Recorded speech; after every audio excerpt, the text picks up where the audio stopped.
Hello, welcome to English for Everyone, where we practice real-life American English. Let's get started. Today we're learning about the word Pampers. Why do they call them Pampers? Because it's a word in English, but it's not a thing. I don't have one Pamper or two Pampers. These things are called diapers. But the word pamper in English is a verb. It's an action. It means to take extra special care of somebody.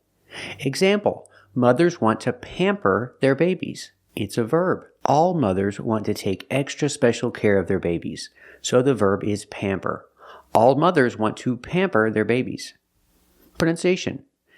We don't say pamper, but it's pamper. This is the short A sound before an M, or an N makes a special sound. It's a little different. The sound is A, but with an M or an N, it sounds a little different. For example, ham. It's not ham, it's ham. Ham. Or with AN, hand. Hand. It's not hand, it's hand. We need this sound for Pampers. Pampers.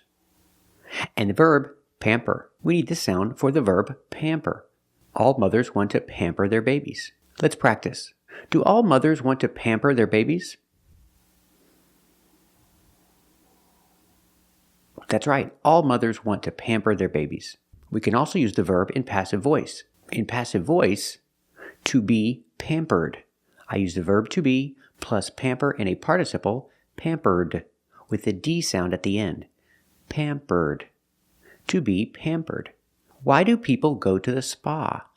They go to the spa because they want to be pampered. They want extra special care. They go to the spa because they want to be pampered. Let's practice.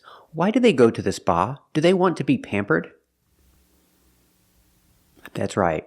They go to the spa because they want to be pampered. So remember, these are called diapers. But pamper is a verb in English. Mothers pamper their babies, and you go to the spa because you want to be pampered. Thanks for watching, and if you liked this video, subscribe to our channel. And if you want to become a member, click the join button. And we'll see you next time.